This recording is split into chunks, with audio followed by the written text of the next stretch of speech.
নমস্কার, আপনাদের সঙ্গে আমি সৈকত। শুরু করছি আজকের এই সময় অনুষ্ঠান। বাংলার বিজেপি কি সত্যি মুসলমানদের চায় না? বাংলার বিজেপি কি সংখ্যালঘুদের পছন্দ করে না? বাংলায় সত্যি কি অনুপ্রবেশকারীতে ভরে যাচ্ছে? বাংলার জনসংখ্যার একটা বড় অংশ কি সত্যিই রোহিঙ্গা? এরকম নানা প্রশ্ন গতকাল মমতা বন্দ্যোপাধ্যায়ের ২১-এর মঞ্চে একটি মন্তব্যের পর বিজেপির প্রতিক্রিয়া সামনে আসায় একাধিক এরকমই প্রশ্ন মনে উঠছে।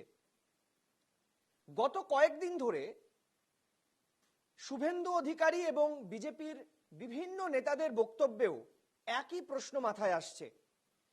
কিন্তু আমার আজকের অনুষ্ঠানের শুরুতেই কাজী নজরুল ইসলামের একটি কবিতার দুটি লাইন বলতে ইচ্ছে করছে। মোরা একই বৃন্তে দুটি কুসুম, হিন্দু মুসলমান, মুসলিম তার নয়নমণি, হিন্দু তাহার প্রাণ। ছোটবেলা থেকে পড়েছি বইয়ের পাতায়। এখনো সাম্প্রদায়িক সম্প্রীতির কথা বলতে কাজী নজরুল ইসলামের এই দুটি লাইনকেই আমরা ধার করে নিই। কিন্তু বাংলায় যেন সত্যি পাল্টে যাচ্ছে রাজনীতি। বাংলার রাজনীতিতে কারা গৌণ ভূমিকায়, কারা মুখ্য ভূমিকায় বোঝা মুশকিল। কিন্তু বাংলার রাজনীতির গত কয়েক মাসের যদি হিসেব নিকেশ করি, অঙ্ক করি, তাহলে পরিষ্কার হয়ে যাচ্ছে যে কোন রাজনৈতিক দল কাকে চাইছে।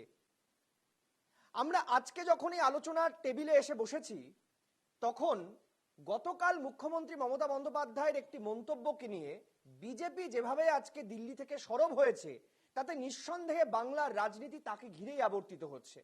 বাংলাদেশ মন্তব্য। গত কয়েকদিন ধরে বাংলাদেশ উত্তপ্ত কোটা আন্দোলনকে কেন্দ্র করে।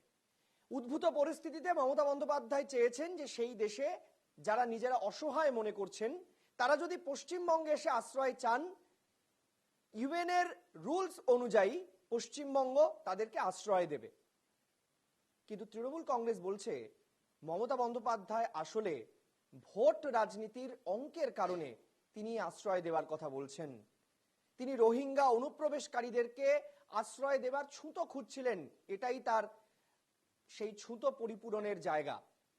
আমরা এ নিয়ে আজকে যখন আলোচনা করব, তখন খুব স্বাভাবিকভাবে আমি চাইবো যে আমাদের অনুষ্ঠানের যারা আজকের বক্তা, তারা সাম্প্রদায়িক সম্প্রীতি বজায় রেখে বা সাম্প্রদায়িক যে বিভাজন, এমন কোনো মন্তব্য আমরা করব না যাতে আমাদের সমাজের সম্প্রীতি নষ্ট হয়, কোনো সম্প্রদায়, বিশেষ সম্প্রদায় তার আঘাতপ্রাপ্ত হন।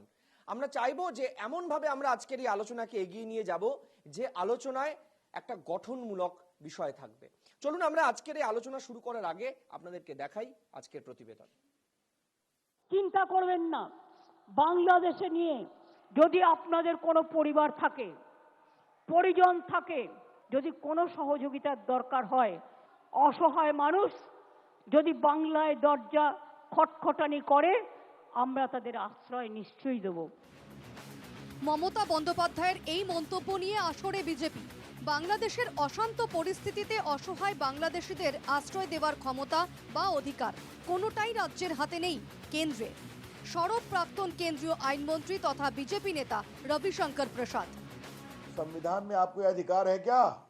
ये अधिकार भारत सरकार का है, केंद्र सरकार का है। आप भी केंद्र मंत्री रही हैं। This power does not belong to the state government at all. Paschimbanga মানবাধিকার খাতিরে এই আশ্রয়টা দিতে প্রস্তুত, কারণ মানুষ বিপদে পড়ছেন। আশ্রয় মানে বিপদে পড়া মানুষকে আশ্রয়। বিজেপির মতো ধর্ম দেখে দেখে, ধর্মের ভিত্তিতে ভেদাভেদ করে করে নয়। প্রশ্ন উঠছে, মমতার মন্তব্যে কেন্দ্র প্রতিক্রিয়াহীন, কিন্তু কেন সরব বিজেপি? রাজনৈতিক মহলের মতে रविशंकर प्रसाদের প্রতিক্রিয়াতেই রয়েছে তার স্পষ্ট ইঙ্গিত। इसका शुद्ध और शुद्ध लक्ष्य है, जिस तरीके से बंगाल की डेमोग्राफी बदल रही है, उसको जस्टिफाई करने के लिए एक कारण ढूंढना। जब भारत आज़ाद हुआ था, सिर्फ 3 जिले मुस्लिम बहुल थे। अब बंगाल के 9 जिले मुस्लिम बहुल हो गए। এখানেই শেষ নয়, সুর আরও এক কদম চড়িয়ে রবিশঙ্কর প্রসাদের মন্তব্য, সন্ত্রাসবাদীদের আশ্রয়স্থল বাংলা। लेटेस्ट स्टडी जो आई है, इवन कलकत्ता का डेमोग्राफिक चेंज हो रहा है।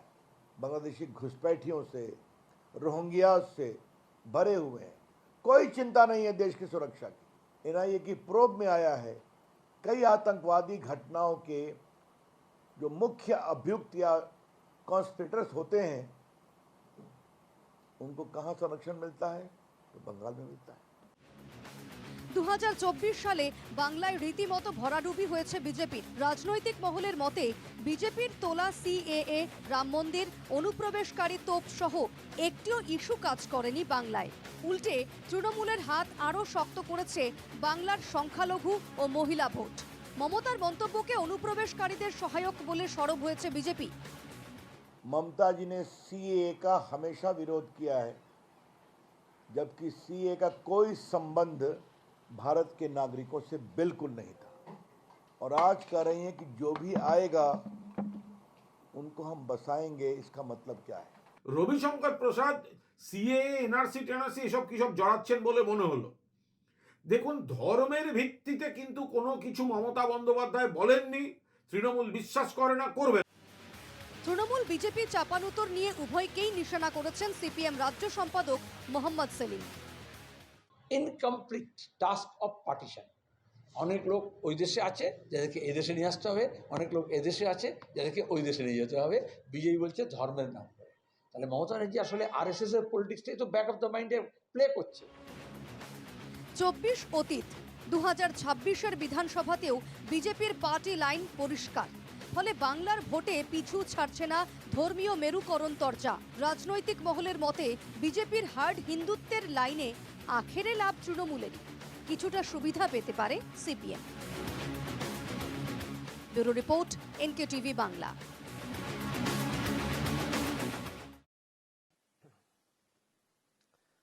আমি পরিচয় পর্বে আসবো। আমাদের সঙ্গে আলোচনায় রয়েছেন তৃণমূল কংগ্রেস মুখপাত্র প্রদীপ্ত মুখোপাধ্যায়। প্রদীপ্ত, স্বাগত তোমাকে। আমাদের সঙ্গে রয়েছেন নারায়ণ চক্রবর্তী, বিজেপি মুখপাত্র। নারায়ণবাবু, আপনাকে স্বাগত। শুভাশিস ভট্টাচার্য, কংগ্রেস মুখপাত্র, আপনাকে স্বাগত। এবং আমাদের সঙ্গে যোগ দেবেন দীপাঞ্জন চক্রবর্তী, প্রাক্তন এনএসজি কমান্ডো, তাকেও আমরা আগাম স্বাগত জানিয়ে রাখছি। আমি প্রথমেই আজকে একটু সরাসরি চলে যেতে চাইবো প্রদীপ্ত মুখার্জির কাছে। প্রদীপ্ত, আমরা রবিশঙ্কর প্রসাদের বক্তব্য শুনেছি, মমতা বন্দ্যোপাধ্যায়ের গতকালের মন্তব্যও শুনেছি। মমতা বন্দ্যোপাধ্যায় তার বক্তব্যের শুরুতেই বলেছেন এটা কেন্দ্রের জুরিডিকশন, কেন্দ্র তার উত্তর দেবে, কিন্তু তার কিছু প্রশ্ন মনে যাচ্ছে বা তার কিছু বলার বক্তব্য রয়েছে। সেটা বলতে গিয়ে মমতা বন্দ্যোপাধ্যায় যেটা বলেছেন তাতেই বিজেপির আপত্তি। আমার যেটা প্রথম মাথায় আসছে যে মমতা বন্দ্যোপাধ্যায় যা বলেছেন সেটা কেন্দ্র বিরোধী বক্তব্য বিজেপির বক্তব্য অনুযায়ী, কিন্তু কেন্দ্রীয় সরকারের পক্ষ থেকে এ নিয়ে কোনো ফরেন মিনিস্ট্রির পক্ষ থেকে কোনো রকম প্রতিক্রিয়া বা প্রশ্ন তোলা হয়নি। বিজেপি যে প্রশ্নগুলো তুলছে, একাধিক প্রশ্ন, সেটা আমাদের প্রতিবেদনে দেখিয়েছি। ফরেন মিনিস্ট্রি প্রশ্ন তুলছে না, কেন্দ্র প্রশ্ন তুলছে না, বিজেপি কেন এত প্রশ্ন তুলছে? কারণ বিজেপির কাছে রাজনৈতিক ইস্যুটা খুব বড় বিষয় এইখানে। কারণ যারা ওই 70-30 পলিটিক্স করে, নন্দীগ্রামে সেটা তোমরা দেখেছো, পরবর্তীকালে দেখেছো, বা শুভেন্দু অধিকারীর কথায় দেখেছো যে সংখ্যালঘু সেল লাগবে না বা সবকা সাথ সবকা বিকাশ দরকার নেই। আসলে তৃণমূল কংগ্রেস যে হিউম্যানিটেরিয়ান পলিটিক্সটা করে, যে সোশ্যাল ইঞ্জিনিয়ারিংটা করে, সেই জায়গায় দাঁড়িয়ে থেকে আমরা মানুষের রক্তের সম্পর্কের উপর বিশ্বাস করি। সেই জায়গাটা পরিপ্রেক্ষিতে যে কথাটা মমতা বন্দ্যোপাধ্যায় বলেছেন সেটা কখনোই কেন্দ্রের এখতিয়ারকে ভঙ্গ করে নয় বা কখনোই কোনো অনুপ্রবেশকে সহায়তা করার বিষয় নয়। দেখো, তোমরা যে কেউ ভারতের যে বর্ডার সিকিউরিটি ফোর্স রয়েছে বা কিরেন রিজিজু যখন ministry of home affairs state ছিলেন সেই সময়কার বক্তব্য যদি দেখে নাও, তাহলে দেখবে যে ভারতের একটা বেসিক পলিসি আছে এই ইললিগাল মাইগ্রেন্টসদের নিয়ে, যেটা হচ্ছে 3D পলিসি। সেই 3D পলিসিটা কি? সেটা হচ্ছে ডিটেকশন, ডিটারমিনেশন আর ডিপোর্টেশন। অর্থাৎ চিহ্নিত করো, তারপর নির্দিষ্ট করো, তারপর ফেরত পাঠাও। সেই কনটেক্সটে যদি 2013 পর থেকে অর্থাৎ 14 থেকে 17 সাল অব্দি দেখা যায়, কিরেন রিজিজু রাজ্যসভায় রিপোর্ট করছেন যে তারা 1822 জনকে ফেরত পাঠিয়েছেন, ওয়্যারএজ 2005 থেকে 2013 অব্দি আগেকার সরকার ফেরত পাঠিয়েছে 82,728 জন। এই তথ্যটা আজও রাজ্যসভার আর্কাইভে রয়েছে। তারপরে 17 থেকে 19-এর ডেটা পাওয়া যাচ্ছে না অদ্ভুতভাবে।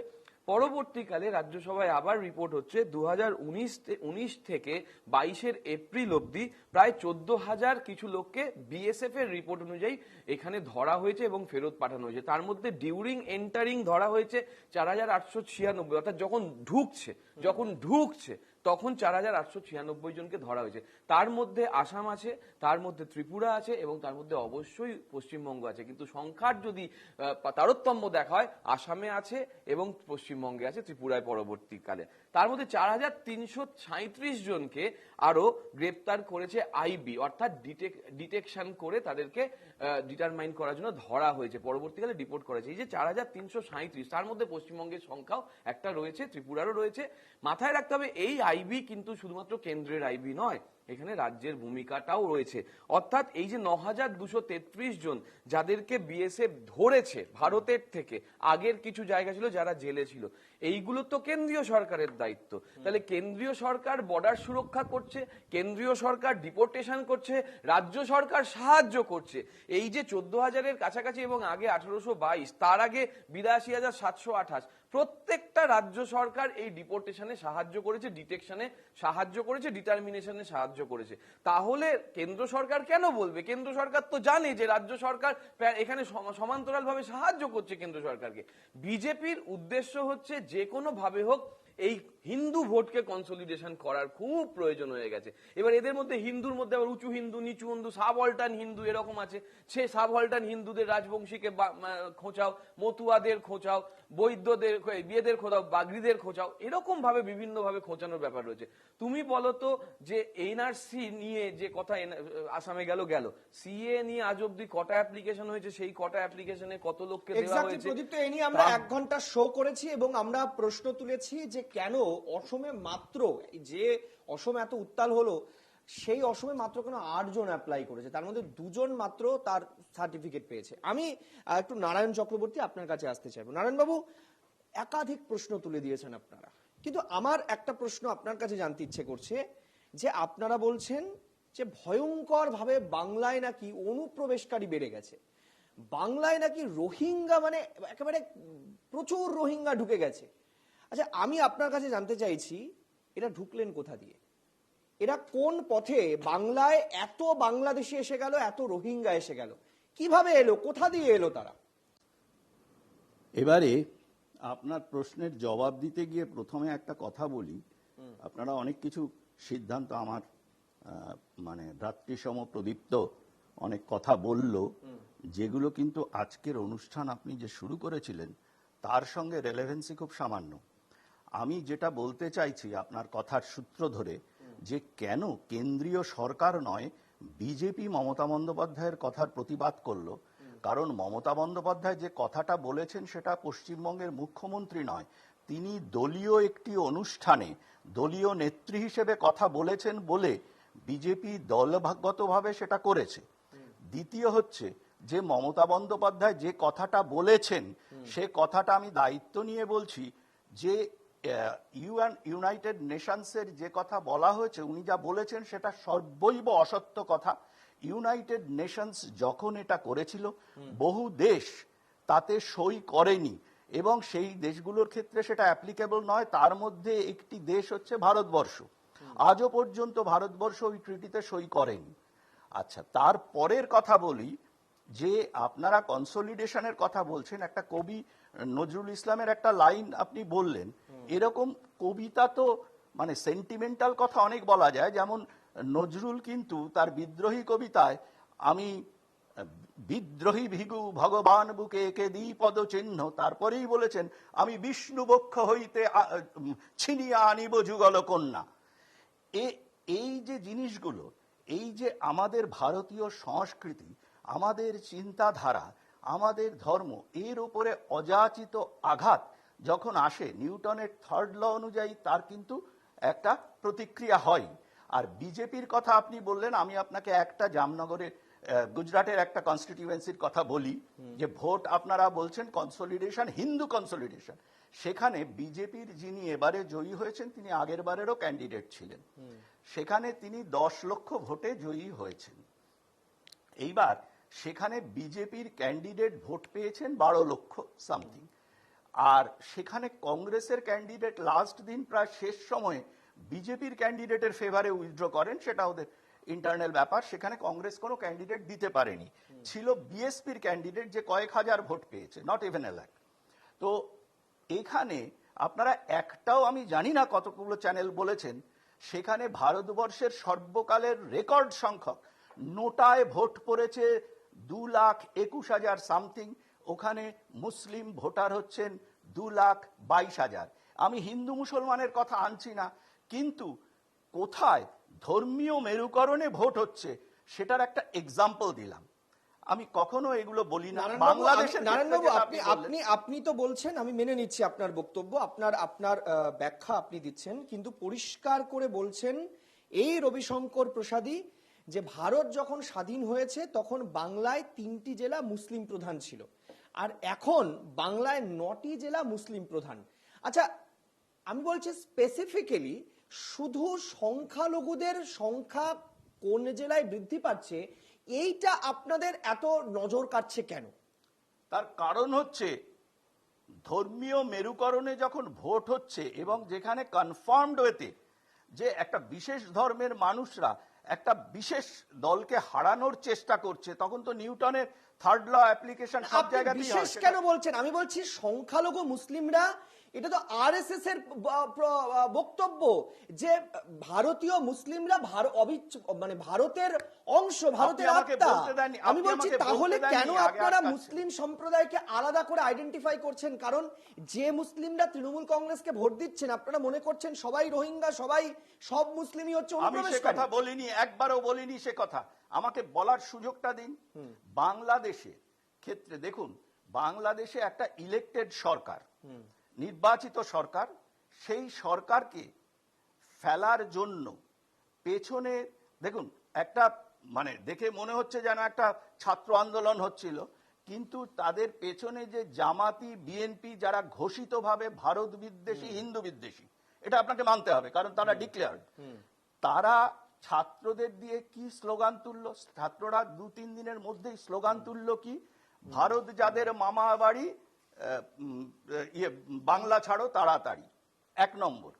দ্বিতীয় হচ্ছে, আপনি একটা মজার কথা দেখুন, পশ্চিমবঙ্গের যে আজকে যে অনুষ্ঠানটা হচ্ছে, যে মুখ্যমন্ত্রী বা তৃণমূল নেত্রীর কথা নিয়ে, আমি একটা কথা বলি যে উনি কিরকম ডাইকোটমি করছেন, এবং সেটা কিন্তু আপনি যেটা বলছেন যে সেই কনসলিডেট করতে, বাট হিন্দু ভোট নয়, উল্টো দিকে। তার কারণ হচ্ছে উনি দেখুন, বাংলাদেশে এক সময়ে হিন্দুর সংখ্যা স্বাধীনতার সময়ে ছিল 24%, এখন সেটা কমে গিয়ে 8%-এর আশেপাশে দাঁড়িয়েছে।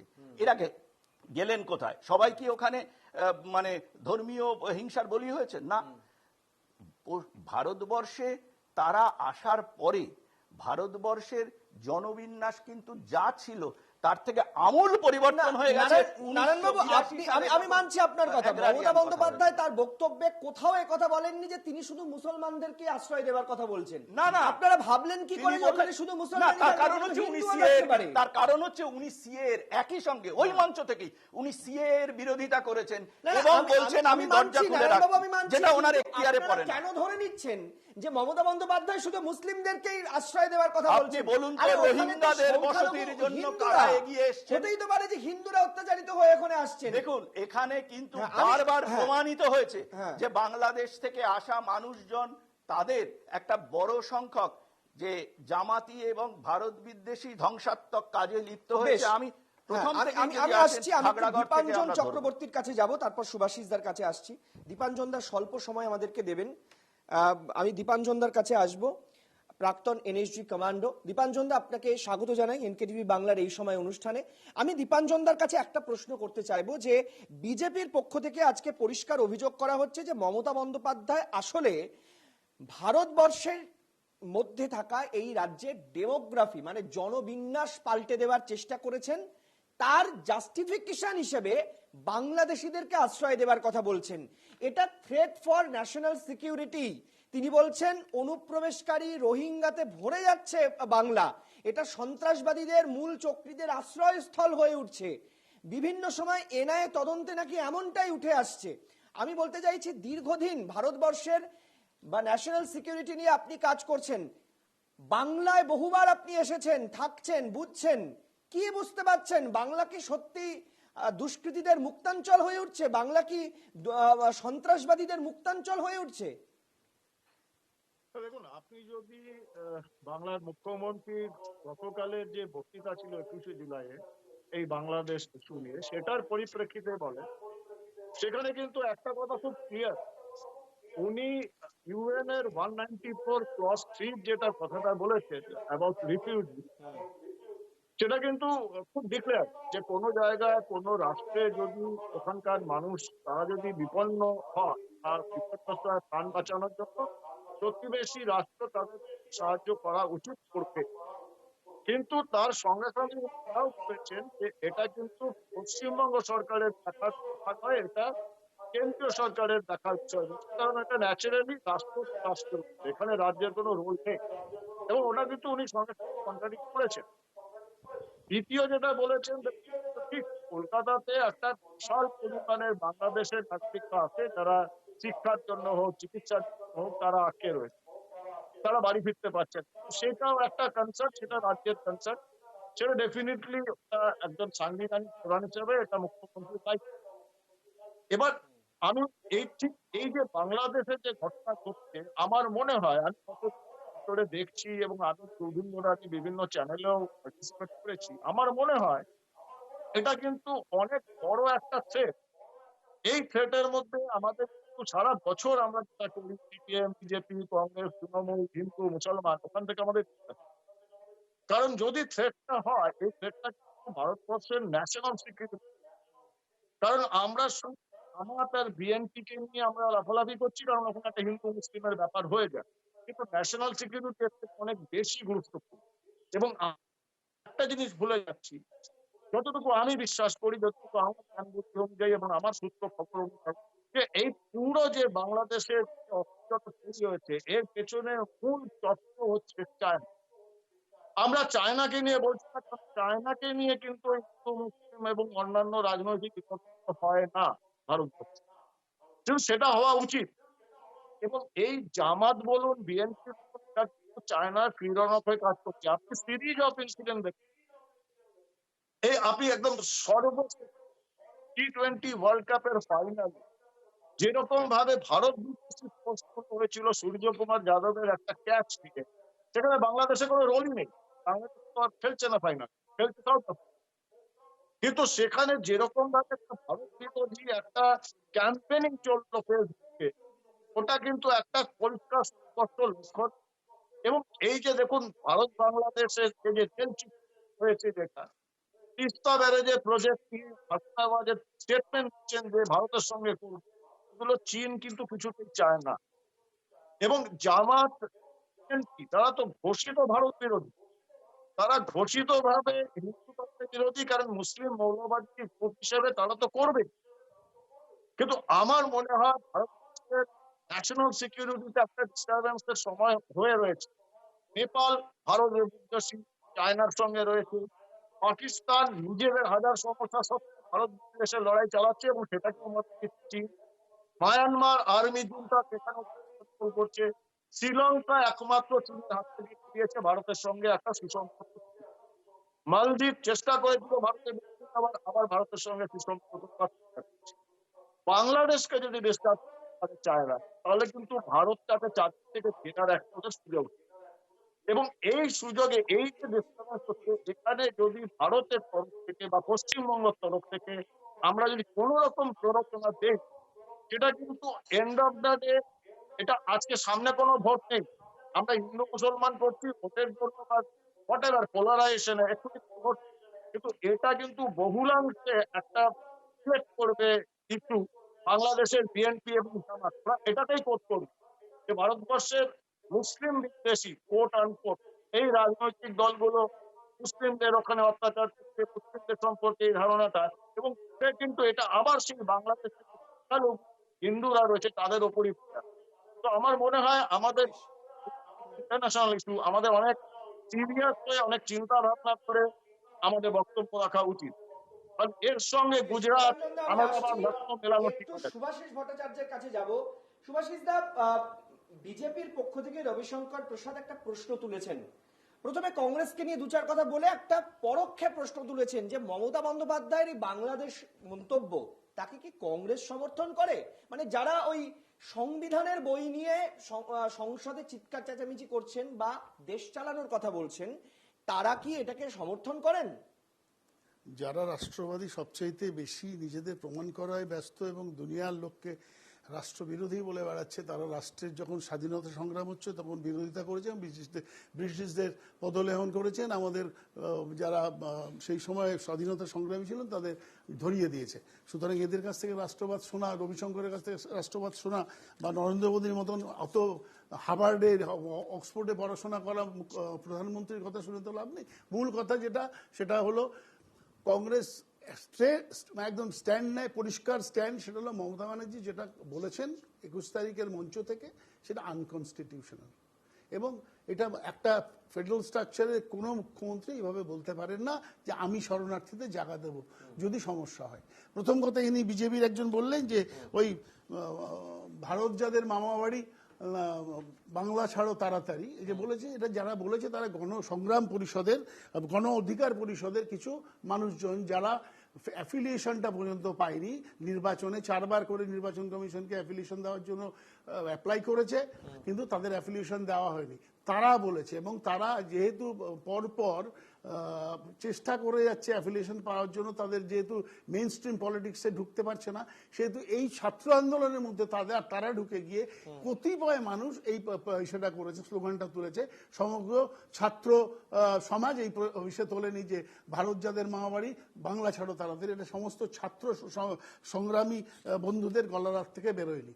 1, 2 হলো যে আনকনস্টিটিউশনাল কথা বলেছেন মমতা বন্দ্যোপাধ্যায়, এটা ঠিক কথা।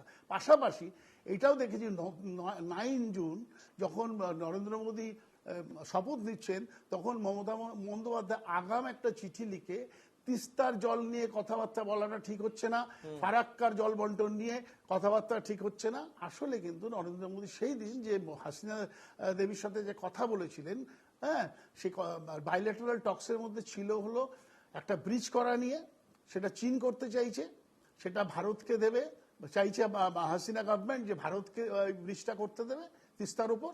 আর হলো জল বন্টনের, ফারাক্কার জল বন্টনের চুক্তি 26 রিনিউয়াল। সুতরাং এটা নিয়ে কোনো কথা হয়নি, কিন্তু আগাম বলেছিলেন। কিন্তু আমার প্রশ্ন যে ভারতবর্ষের প্রধানমন্ত্রী আপকি বা ট্রাম্প সরকার এই কথাটা বলতে পারে?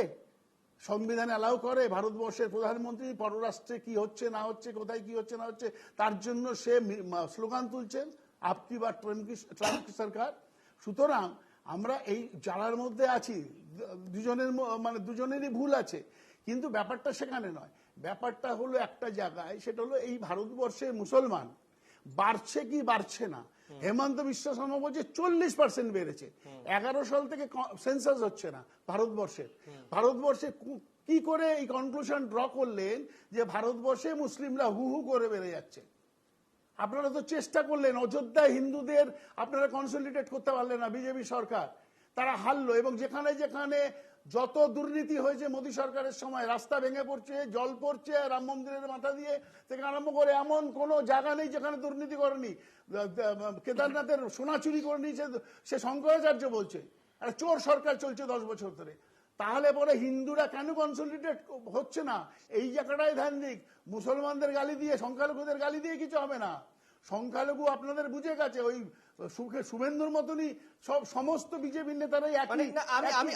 আমি সুভাষিতে জানতে চাইছি, হিন্দু কনসলিডেটেড হোক এটা আপনারা চাইছেন? হিন্দু কনসলিডেট কোনোদিনও হবে না, কারণ একটা তার যুক্তি হলো, একটা মুসলিম যখন জন্ম নেয় তখন শিখ মানে সুন্নি এবং শিয়া হিসেবে জন্ম নেয়। একটা খ্রিস্টান যখন জন্ম নেয় তখন সে জন্ম দেয় ক্যাথলিক এবং প্রোটেস্ট্যান্ট হিসেবে জন্ম নেয়। আর হিন্দুরা জন্ম নেয় কেউ ব্রাহ্মণ, কেউ দলিত, কেউ বৈশ্য, কেউ শূদ্র, এইভাবে জন্ম নেয়। সুতরাং এদের মধ্যে লড়াই আছে। আজও উত্তরপ্রদেশে যদি ব্রাহ্মণের কুয়োতে দলিত বা নিম্নবর্গের কোনো মানুষ জল আনতে যায়, তাকে পিটিয়ে মার খেতে হয়, তাকে শুইয়ে দেওয়া হয়। ভারতবর্ষের এই স্ট্রাকচারে হিন্দুরা এক হবে? আর হিন্দুর ধ্বজাধারী কারা? আপনি তার মানে এই কথা বলছেন যে হিন্দুরা নিজেরা একত্রিত হতে পারবে না, কারণ তাদের মধ্যে ভয়ঙ্কর জাত পাত এই সমস্ত রয়েছে। তাই জাতপাতের জন্য আপনি হিন্দুরা sensible, হিন্দু আপনি পড়াশোনা সেই জানা রাজনৈতিক মানুষ। দলকে রিপ্রেজেন্ট হিন্দুরা করছেন পড়াশোনা করে, যারা হিন্দুরা ভারতবর্ষে মোদি- এত বছর রাজত্ব করেছেন, তারপরেও আপনি এই কথাটা আমি বলছেন বলে কি করে, নেই, সুভাষিস দা? বলে নেই হিন্দু না, না, আপনি তো হিন্দুর বিস্ফোরক ঠেকা, কথা বলছেন। হিন্দুর ঠেকা আমি আপনি বলে নেই। একটা শতাব্দী প্রাচীন রাজনৈতিক দল আপনি স্বীকার করছেন অন এয়ার টিভি শোতে যে হিন্দুদের মধ্যে ভয়ঙ্কর জাতপাত রয়েছে। তাহলে এতদিন ধরে আপনারা সরকার চালিয়ে কি জাতপাত দূর করলেন? করা ভাবতে যায় পারলেন না, না? জাতপাত দূর করা যায় না, জাতপাত দূর করা যায় না। কারণ হলো রাজনীতিটা আজকে সারা ভারতবর্ষের বুকে জাতপাতের লড়াই হচ্ছে, কুর্মি থেকে আরম্ভ করে মানে বেশ, জাত জাতপাত আমি একটা এইসব বিরতিতে নিয়ে যাচ্ছি। জাতপাত নিয়েই ভোট খুব হচ্ছে। চাঞ্চল্যকর জায়গায় গিয়ে পৌঁছেছে সুতরাং আলোচনা, এটা খুব এক- চাঞ্চল্যকর। করা যায় না। আমি দীপাঞ্জন দাকে অনুরোধ করবো যে দীপাঞ্জন দা, আপনি যদি আমাদের শোয়ে থাকতে চান আপনি অবশ্যই থাকতে পারেন।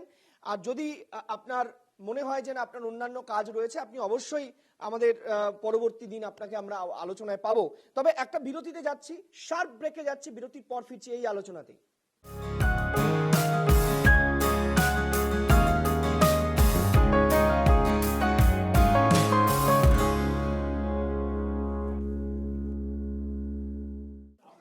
ফিরে এলাম বিরতির পর। আর বিরতির পর ফিরে এসে আমরা যে বিষয় আলোচনা করছিলাম, দেখুন আমরা চাই বা না চাই 2014 সালের পর থেকে বাংলার রাজনীতিতে, বিশেষ করে 2019-এর পর থেকে রাজনৈতিক বিশ্লেষকরা বলছেন যে আমরা বাংলায় চাই বা না চাই অযাচিতভাবে বাংলার রাজনীতিতে ধর্ম এসে গেছে।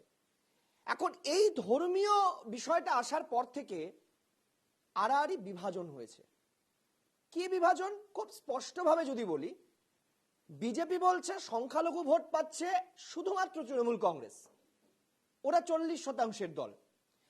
আর তৃণমূল কংগ্রেস বলছে যে ওরা উগ্র হিন্দুত্বের কথা বলে, ওরা হিন্দু মৌলবাদের কথা বলে। কিন্তু কে সত্যি কে মিথ্যে জানি না, কিন্তু বাংলার রাজনীতিতে ধর্ম ছিল বটে, কিন্তু ধর্মীয় ইস্যুই যে বড় হয়ে উঠছে সেটা বোঝা যাচ্ছে 24-এর নির্বাচন থেকে। আমরা চলুন আপনাদেরকে দেখাই গত কয়েকদিনে বাংলার রাজনীতির ধর্ম নিয়ে সবচেয়ে আলোচিত বিষয়টা কি ছিল, দেখুন। और आज मां, माटी, मानुस तीनों सूत्र गायब हो गए। मुल्ला, मदरसा और माफिया का सूत्र हाथ में आया। बोलबो जो हमारे साथ हम उनका साथ, सबका साथ सबका विकास बंद करो, नो नीड সংখ্যালঘু মোর্চা। যেখানে আপনি ভাবুন 35 লক্ষ বাড়ি দিয়েছে মোদিজি মুসলমানদেরকে, 35টা ভোট দেয়নি তারা। আজকে রাশন দিচ্ছে, কি বাদ দিচ্ছে, মুসলমানদেরকে বাদ দিয়েছে। বাংলায় বিজেপির এটাই কি পার্টি লাইন? সংখ্যালঘুদের ছাড়াই এগোতে চাইছে বিজেপি। 2019 সালের পর থেকে বাংলার রাজনীতিতে অযাচিত ইস্যু ধর্ম। কখনো মমতার বিরুদ্ধে সরস্বতী পুজোর বন্ধের দোষারোপ, আবার কখনো অনুপ্রবেশকারীদের তোষণের রাজনীতি। ভোট রাজনীতিতে বিজেপির এইসব অভিযোগ ধোপে না টিকলেও ভোট এলেই ধর্মের সমীকরণে ঘি ঢালে গেরুয়া শিবির। রাম মন্দিরে মমতার গড়হাজিরকে অনুপ্রবেশকারীদের তোষণের সঙ্গে জুড়েও 30 আসনের লক্ষ্য পূরণ করতে পারেনি শাহেরা। जब राम मंदिर बना तब उनको निमंत्रण भेजा गया, ममता दीदी को भी दिया, भतीजे को भी दिया, मगर वहां नहीं गए। क्यों नहीं गए मालूम है वर्तमान वालों? क्यों नहीं गए?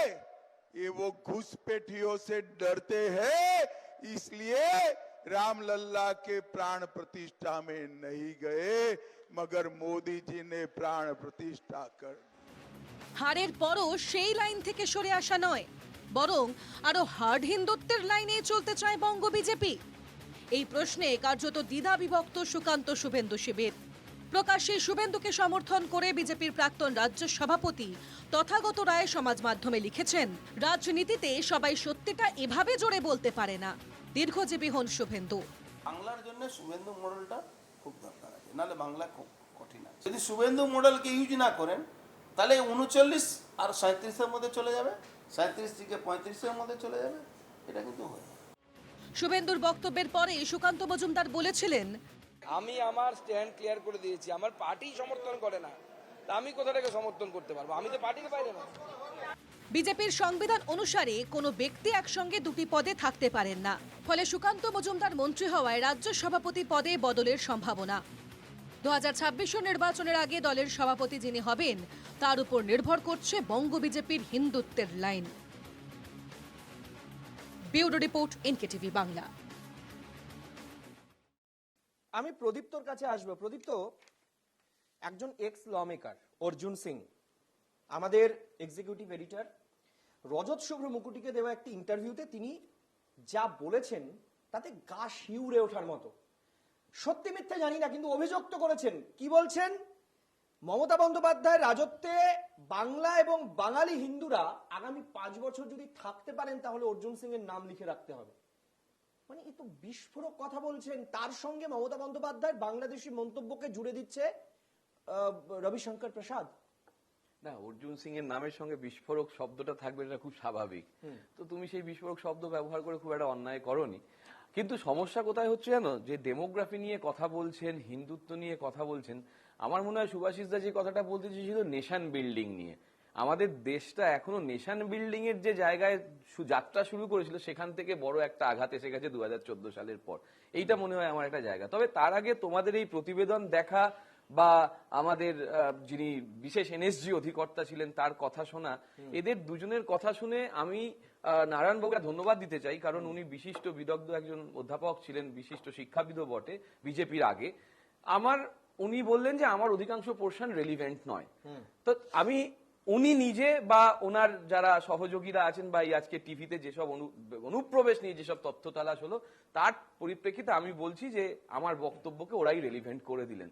কারণ অনুপ্রবেশ নিয়েই মূল কথা হচ্ছে, আর অনুপ্রবেশদের সরিয়ে দেওয়ার যে দায়িত্বটা রাষ্ট্রের আছে বা আটকানোর যে দায়িত্বটা রাষ্ট্রের আছে, আমি সেই তথ্যটা তুলে ধরেছিলাম মাত্র। এবং সেখানে হিন্দু মুসলিমের যে বিভাজনটা রাজনীতির ক্ষেত্রে সেটা বলেছিলাম মাত্র। দুটোকেই ওরা স্ট্যাম্প মেরেছেন, তার জন্য থ্যাংক ইউ। এখন 1951 সালে রিফিউজি কনভেনশন ভারত সাইন করেনি, যথার্থ, মেনে নিলাম, যথার্থ। কিন্তু মমতা বন্দ্যোপাধ্যায় যে কথাটা বলেছেন সেটার সঙ্গে যেভাবে ডেমোগ্রাফি চেঞ্জের কথাটা বলা হচ্ছে, তার জন্য সেন্সাস নিয়ে ইতিমধ্যে সুভাষিস দা বলেছেন। সেন্সাস যেমন এরা করতে ব্যর্থ হয়েছে। আজকে তো দেখো 2022-এর পর থেকে, বেসিক্যালি 23-এর থেকে আমরা তো দেখতে পাচ্ছি না কোভিড আর আছে। এই সরকার তো আবার এসছে। সেন্সাস নিয়ে একটা ঘোষণা শুনেছো? শোনোনি? ছেড়ে দাও, সেন্সাস ছেড়ে দাও। তোমার কাছে ভ্যালিড ভোটার লিস্ট আছে, ভ্যালিড ভোটার লিস্ট, সেই ভোটার লিস্টের যে ডেমোগ্রাফিক চেঞ্জটা সেটা একটু দেখে নাও তো। আমি নারায়ণবাবুকে বলবো, বিজেপির যারা যুক্তিবাদী সেল আছেন, বুদ্ধিজীবী সেল আছেন, পুলক বাবুরা, অন্যান্যরা যারা বিখ্যাত পলিটিক্যাল সায়েন্টিস্টরা আছেন, তাদের দিয়ে একটা ওই ডেমোগ্রাফি চেঞ্জের জন্য যেটা আপনারা বলে বেড়াচ্ছেন তার সঙ্গে আপনার যে ভোটার লিস্ট তৈরি করা হয়েছে তার একটা সামঞ্জস্য খুঁজুন তো। দেখুন তো যে উত্তরপ্রদেশ থেকে শুরু করে ত্রিপুরা বা আপনার হচ্ছে আসাম, এখানে যে মুসলিমদের রাইস আর পশ্চিমবঙ্গে মুসলিমদের রাইস নতুন ভাবে যেটা বয়সের 18 বছরের কাছাকাছি নয়, 40, 50 এরকম, মানে নতুন ভোটার তো 18 বছর ভাবে হবে, তাদের তো আমি ধরবো না, কারণ তারা তো পরিবার সূত্রে পাচ্ছে। হঠাৎ করে এসে জুড়ে বসেছে। এরকম কটা তথ্য আপনারা বার করতে পারবেন? আপনাদের তো এত ভালো ডিজিটাল জায়গা আছে যে হঠাৎ করে আপনারা অ্যানালিসিস করলেন যে শুভেন্দু অধিকারী চোর না, এবং ইউটিউব থেকে তুলে দিলেন শুভেন্দু অধিকারী জয়েন করার পরে। ফলে আপনাদের অ্যানালিসিস করার ক্ষমতা। আমরা একই সঙ্গে এই ডেটাটা দর্শকদেরকে দেখাচ্ছি। 2011 সালে হওয়া আদমশুমারি বা জনগণনা অনুযায়ী যে 5টি, মূলত 4টি জায়গায় সর্বোচ্চ 38 বা 36% সংখ্যালঘুদের তাদের জনসংখ্যা রয়েছে। যদিও 9টা জেলার কথা বলা হয়েছে, 20% ওপরে রয়েছে, সর্বোচ্চ 52% পর্যন্ত, সেটা হচ্ছে 10টি জেলা, 20 থেকে 52, তার মধ্যে কলকাতা রয়েছে। আমি প্রদীপ্ত এই পরিসংখ্যানটা নিয়ে আলোচনা তো অবশ্যই করব। তার আগে সম্পূর্ণা গোস্বামী, আন্তর্জাতিক সম্পর্ক বিশেষজ্ঞ, আমাদের অনুষ্ঠানে যোগ দিয়েছেন। সম্পূর্ণা ম্যাডামকে আমি প্রথমে স্বাগত জানাচ্ছি। আমি প্রদীপ্তর কথার সূত্র ধরে সম্পূর্ণা ম্যাডামের কাছে একটু যেতে চাইবো।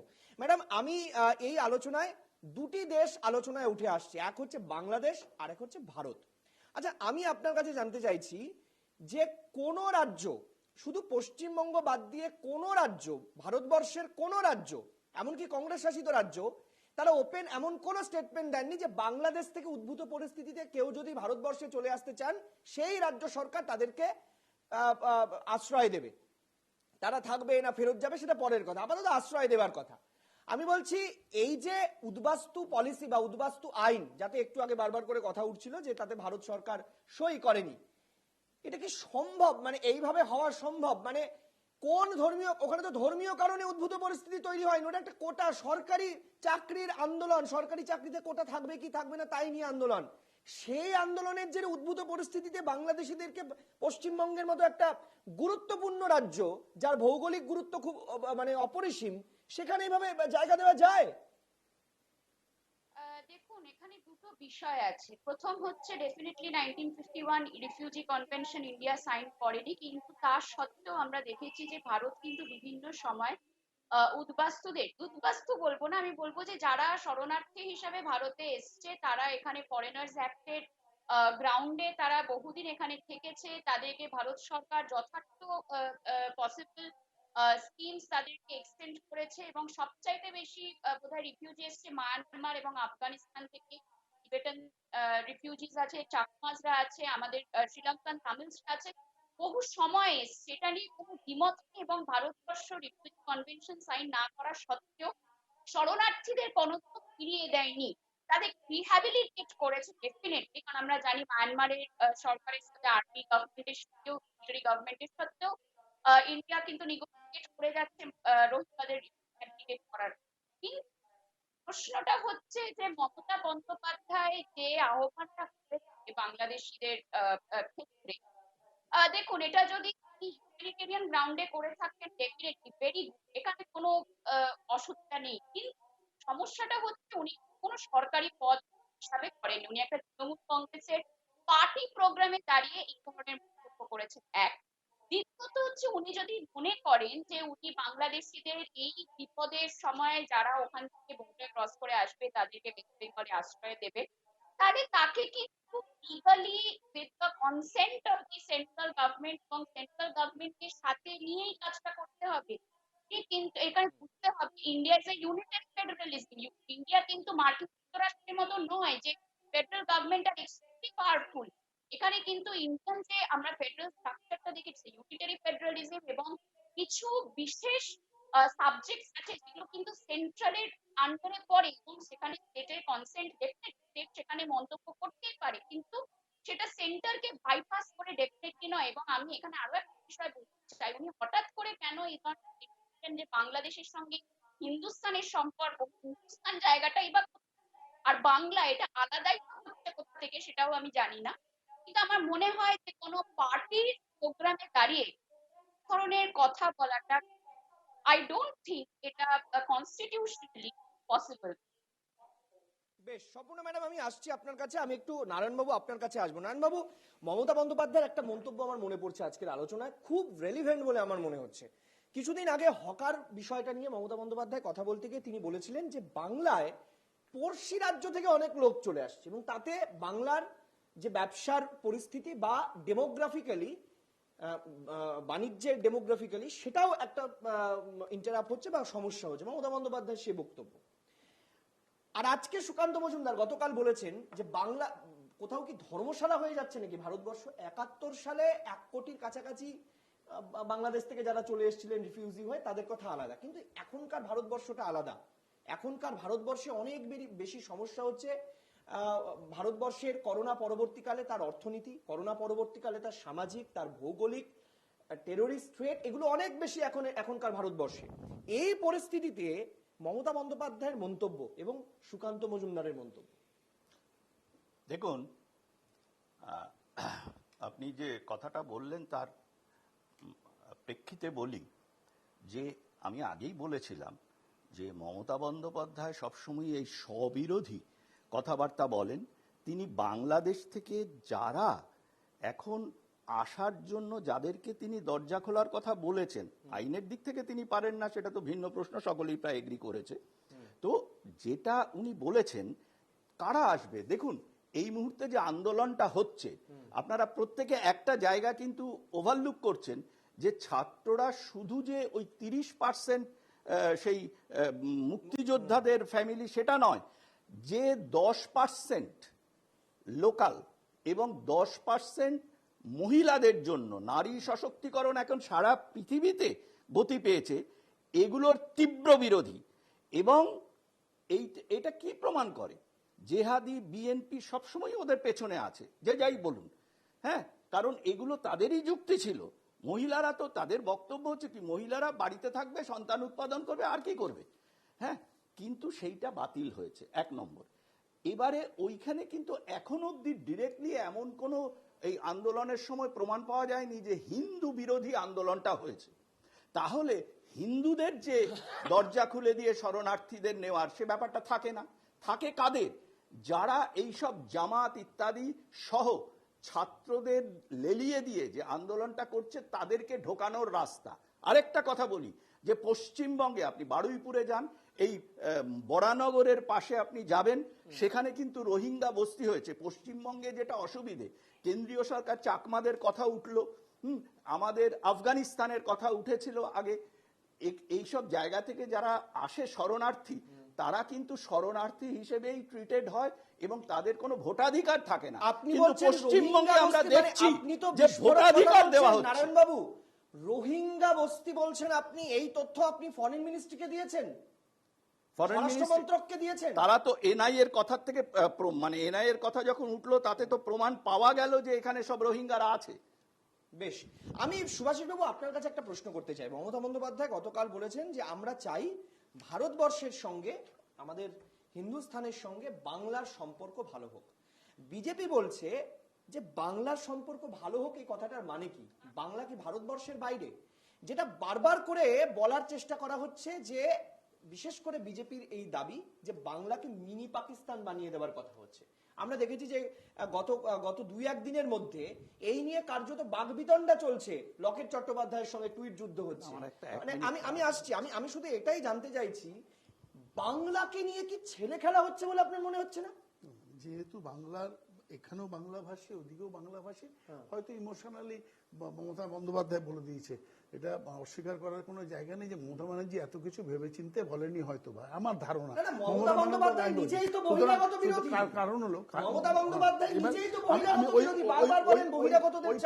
ওই প্রসঙ্গতে আসছি। এখানে কিছুক্ষণ আগে বিজেপির মুখপাত্র বললেন যে মানে সংখ্যালঘু মুসলিমরা, মহিলারা বাড়িতে থাকুক, সন্তান প্রসব করুক, এইটাই চায়। আমি এটা বলিনি, আমি কিন্তু এটা বলিনি। আমি বলেছি জেহাদি বিএনপি তাদের ঘোষিত নীতি হচ্ছে এটা। আপনি তাদেরকে সংখ্যালঘুর সঙ্গে মিলিয়ে দিয়েছেন। আমি কি বলছি, বাঞ্চ অফ থটস, এটা গোলওয়ালকারের একটা বই আছে বাঞ্চ অফ থটস, তাতে গোলওয়ালকার বলছে যে মহিলাদের কাজই একমাত্র, আরএসএস এর নেতা, মহিলাদের কাজই হলো পুরুষদের বিনোদন করা এবং সন্তান প্রসব করা। এটা বাঞ্চ অফ থটস, গোলওয়ালকার মানে আরএসএস এর নেতা, তার কথা।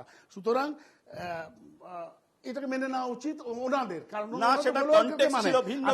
দ্বিতীয় কথা হলো যে মানুষটা সবকা সাথ সবকা বিশ্বাস সবকা অমুক, সেই কথা বলার পর মহিলাদের রিপ্রেজেন্টেশন মিশেদের লোকসভায় কত, বিজেপির রাজ্যসভায় মহিলাদের রিপ্রেজেন্টেশন কত, মুসলিম রিপ্রেজেন্টেশন কত, নীল অলমোস্ট।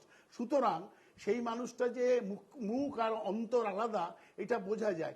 মধ্যপ্রদেশে আজকে 2জন মহিলা তাদের বাড়ির উপর দিয়ে কন্ট্রাক্টর কাজ করবে, তাদের বাধা দেওয়াতে তাদের জ্যান্ত গলা অবধি মাটির তলে পুঁতে দিয়েছিল। পাড়ার লোকের ইন্টারভেনশনে তাদের বাঁচানো গেছে। মহিলাদের কথা বলছিলেন কিছুক্ষণ আগে বিজেপির মুখপাত্র।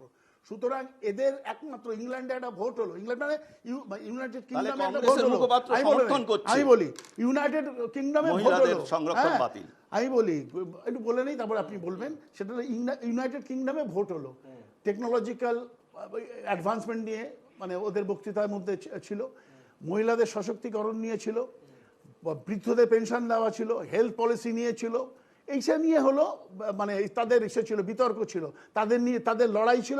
মূল উপপাদ্য মানে মানে মানে ইসে ছিল হলো, বক্তব্যের মধ্যে সারাংশ ছিল হলো এইগুলো। আর এখানে আমাদের সকাল থেকে রাত অবধি শাসককে মুসলমান, হিন্দু, পাকিস্তান, জিহাদি এই বলে যেতে হচ্ছে। কারণ হলো এটা অপদার্থ সরকার এবং অপদার্থ একটা বিজেপি নামক দল, যাদের মধ্যে বিন্দুমাত্র রাষ্ট্রবাদিতা বা রাষ্ট্রের প্রতি বিন্দুমাত্র দায়বদ্ধতা নেই, শুধু হিন্দু মুসলমান করে টিকে থাকতে চায়। আমি প্রদীপের কাছে আসার আগে একটুখানি সম্পূর্ণা ম্যাডামের কাছে জানতে চাইছি। সম্পূর্ণা ম্যাডাম, আমি জানতে চাইছি ভারতবর্ষের রাজনীতিতে, বাংলার রাজনীতিতে যেভাবে হিন্দু মুসলমান প্রসঙ্গ আসছে, আমাদের পড়শি যে 2টি দেশ রয়েছে যাদের পার্সেন্টেজ অফ হচ্ছে সেখানকার মানে যাদের জনসংখ্যা হচ্ছে ইসলাম বা সেখানে সংখ্যালঘু মুসলিম সম্প্রদায়ের মানুষের বসবাস, তারা ভারতবর্ষের এই পরিস্থিতি নিয়ে কি ভাবতে পারে বলে আপনার মনে হচ্ছে? আন্তর্জাতিক সম্পর্ক বিশেষজ্ঞ হিসাবে আপনার কাছে জানতে চাই, ভারতবর্ষের ইমেজ বৃদ্ধি হচ্ছে? দেখুন, ছোট্ট উত্তর চাই। প্রাসঙ্গিক একটা বিষয়, এবং আমরা যদি দেখি যে 2014 সালের পরবর্তী সময় থেকে শুধুমাত্রই হিন্দু মুসলিম ডিভাইড এবং মেরু পোলারাইজেশনের জন্য কিন্তু বাংলাদেশের যে জনগণের যে পাবলিক ওপিনিয়ন, যেটাকে আমরা জেনারেলি পাবলিক ওপিনিয়ন বলি, সে পাবলিক ওপিনিয়নটা কিন্তু অনেক বেশি অ্যান্টি ইন্ডিয়ান হয়ে গেছে। এবং এই অ্যান্টি ইন্ডিয়ান পাবলিক ওপিনিয়ন হওয়ার কারণে কিন্তু আমরা দেখতে পাচ্ছি যে ভারত বাংলাদেশের যে দ্বিপাক্ষিক সম্পর্ক, সেটাতেও কিন্তু অনেকটা চিড় ধরছে। এবং শেখ হাসিনা যত বেশি ভারতের মানে প্রো ইন্ডিয়ান কোনো পলিসি নেওয়ার চেষ্টা করছে, শেখ হাসিনাকে শুনতে হচ্ছে যে ভারতের দালাল। এবং এই যে ন্যারেটিভটাই তৈরি হচ্ছে 2014 সালের পর থেকে কিন্তু জিনিসটা বাড়ছে আস্তে আস্তে। এবং যেহেতু আমাদের মানে নেইবারিং কান্ট্রির প্রতি ইসলামিক মেজরিটি রয়েছে, আমার মনে হয় যে ভারতে যত বেশি এই পোলারাইজেশনটা হবে, তত বেশি কিন্তু সাউথ এশিয়ার যে পলিটিক্যাল অ্যাটমসফিয়ারটা হবে আছে, সেটা কিন্তু অ্যান্টি ইন্ডিয়ান হবে। এবং আমার মনে হয় যে ইন্ডিয়ার যদি রিসেন্ট মানে ফরেন পলিসি বা তার বৈদেশিক যে অ্যাপ্রোচটা যদি দেখেন, সাউথ এশিয়া যত সম্পূর্ণ ম্যাডাম, আপনি যেটা বলছেন আমি খুব পরিষ্কারভাবে তাকে এক কথায় যদি বলি যে ভারতবর্ষের মতো ধর্মনিরপেক্ষ রাষ্ট্রে যদি ধর্মীয় অসহিষ্ণুতা তৈরি হয় রাজনীতিকদের কারণে, তাহলে স্বাভাবিকভাবেই ভারতবর্ষের মাটিকে যে জঙ্গিরা অনেক বেশি তাদের কার্যকলাপের মাটি হিসাবে ব্যবহার করবে, সেটা বলার অপেক্ষা রাখে না। এবং তার জন্য আমাদেরকে ধৈর্যশীল হতে হবে বা আমাদেরকে সহিষ্ণুতা দেখাতে হবে, শুধুমাত্র রাজনৈতিক তর্ক করলে হবে না। প্রদীপ্ত, এই দায়িত্বটা তো রাজ্যের কাঁধেও থাকে। এক্স্যাক্টলি, এই জন্যই তো ডোমেস্টিক রুট অফ ফরেন পলিসির একটা গুরুত্বপূর্ণ ভূমিকা আছে। সবসময় ফরেন পলিসির ক্ষেত্রে একটা ডোমেস্টিক রুট থাকবে, যেটা নাইবারিং কান্ট্রিজদের ক্ষেত্রে থাকে। সেই জায়গায় দাঁড়িয়ে থেকে যদি রিফিউজি পলিসি নিয়ে বলা হয়, দলাই লামা তথা তিবেতিয়ান রিফিউজিদের এখানে যেভাবে রাখা হয়েছে, মোর দ্যান ল্যাক্স রিফিউজি এখানে রয়েছে, তাদের জন্য আলাদা স্কুলিং সিস্টেম রয়েছে। তাহলে মমতা বন্দ্যোপাধ্যায়ের যে কথাটা, সেটাকে কেন কেন্দ্র বিরোধী বলা হচ্ছে, কেন সেটা কনস্টিটিউশনাল নয় বলা হচ্ছে? এমন তো হতে পারে যে মমতা বন্দ্যোপাধ্যায় কেন্দ্রকেই বলছে, কারণ মমতা বন্দ্যোপাধ্যায় শুরুই করেছেন কেন্দ্রের জায়গা থেকে। এটা কেন্দ্রকেও তো বার্তা হতে পারে যে তোমরা একটা মানবিক ভূমিকা নাও, কারণ তোমরা ইউক্রেন রাশিয়ার সময় কোনো মানবিক ভূমিকা নাওনি, তার বদলে তোমরা বলেছো প্রধানমন্ত্রীর এক ফোন, বিজেপির নেতারা বলছে এক ফোনে যুদ্ধ বিরতি। তাহলে এই ধরনের বার্তা যখন তোমরা বাতাবরণ তৈরি করছো, সেখানে পড়শি দেশে 115 জন গত পরশু অব্দি মারা গিয়েছে, একটা বৃহত্তর আন্দোলন হচ্ছে, কিছুদিন আগে সে পশ্চিমবঙ্গে ভারতে এলো, তুমি তাকে নিয়ে মিটিং করলে মমতা বন্দ্যোপাধ্যায়কে বাদ দিয়ে, এটা তো হতে পারে কেন্দ্র সরকারের প্রতিও বার্তা। ফলে বিজেপি সিঁদুরে মেঘ দেখে সব সময়, কারণ কোথাও গিয়ে মমতা বন্দ্যোপাধ্যায় একমাত্র চ্যালেঞ্জার যে রয়েছেন পশ্চিমবঙ্গে একজন মহিলা মুখ্যমন্ত্রী হিসেবে। সেইখানে আমার মূল বক্তব্য হচ্ছে সেন্ট্রালের সঙ্গে এটা বিরোধের কোনো জায়গা নেই, এটা মূল জায়গা হচ্ছে একটা হিউম্যানিটেরিয়ান অ্যাপ্রোচ। একদম সময় নেই। হ্যাঁ, সেটা হলো মমতা ব্যানার্জি কিন্তু বক্তৃতার শেষে বলেছে এটা কেন্দ্র ঠিক করবে, আমরা কিছু না, এটা বলেছেন, কিন্তু সেই জায়গাটা অমিট করলাম। শেষ কথা বলে দেই, ডিমনিটাইজেশনের সময় বলা হয়েছিল যে আর জেহাদি কাজকর্ম হবে না, এখন তার 370 করার পর বলেছিল আর জেহাদি কাজকর্ম